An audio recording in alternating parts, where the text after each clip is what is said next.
maalinta Khamiista ayaa ah maalin ay shacabka Hargeysa u soo baxaan sida ay u nadiifin lahaayeen magaalada Hargeysa.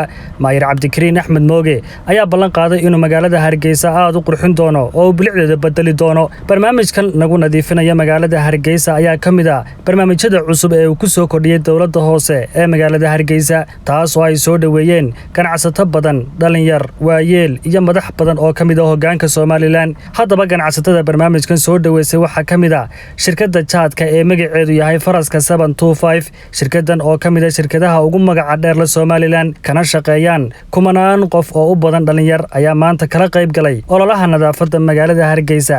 Bismillahir Rahmanir Rahiim. Halkan waa company Faraska 725. saaka waxaan u howlgelinaa ololaha nadaafadeed oo kaga qayb gelino dhammaan magaalooyinka iyo caasimadda magaalada Hargeysa. waxaan u leenahay dadka nadaafadda min al-iimaan, nadaafadda ilaaliya. Assalaamu calaykum waraxmatullaahi wabarakaatuh. waxaan salaamayaa ugu horeyn horta Ilaahay baa mahad leh. bacdayn waxaan salaam iyo hambalyo u dirayaa madaxweynaha Jamhuuriyadda Soomaaliland. marka labaad waxaan hambalyo u dirayaa ciidanka qaranka Jamhuuriyadda Soomaaliland, madaxda qaranka, wasiirada leh, maamulada kala duwan ee Jamhuuriyadda Soomaaliland. intaa ka bacdi waxaan hambalyo u dirayaa dhammaan shaqooyinaha Jamhuuriyadda Soomaaliland meel kasta kala joogaan dal iyo dibadba. maanta waxay ahayd Khamiis, waxay ku beegnayd maalintii ololaha nadaafadda magaalada Hargeysa oo marka iyadoo degmo kastaaba iskeediyada hawsheeda wadanaysay. anagu haddaan nahay kambanigii Faraska oo ku yaala degmada Gacalibaax, qaybta police station-ka iyo leebaanshada iyo supermarket-ka. anagu ka hadlaya maamulada kala duwan kambaniga Faraska. waxaan hambalyo u dirayaa maayirka Jamhuuriyadda Soomaaliland waan ugu dhiirigeliyay haddaan nahay shacabkii Jamhuuriyadda Soomaaliland gaar ahaan degmada Hargeysa inaanu qabanno hawlahan ah nadiifinta iskaa wax u qabso.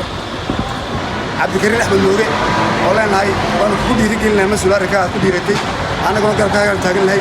mar walba waxaad nagu amarto waan samaynaynaa, haddaan nahay ka kambani ahaan, haddaan nahay ka shacab ahaan, haddaan nahay ka degme ahaan, intaba haddii Ilaahay naftiroo daayo hambalyo baan ku leeyahay. hambalyo. Assalaamu calaykum waraxmatullaahi wabarakaatuh. Bismillahir Rahmaanir Rahiim. anigoo ka mid ah shaqaalaha Faraska gaar ahaan company-ga 725 maanta waxaanu halkan ugu dareernay olole nadaafadeed oo aanu ku qaadnay agagaarka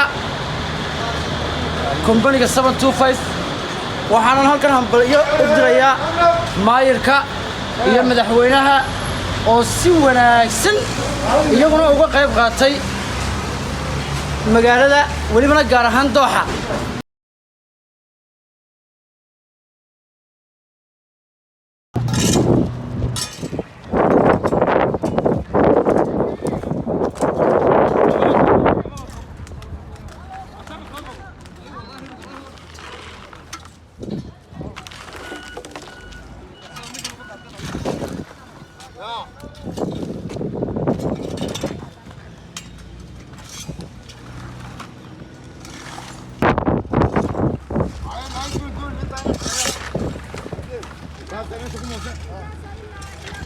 Gracias.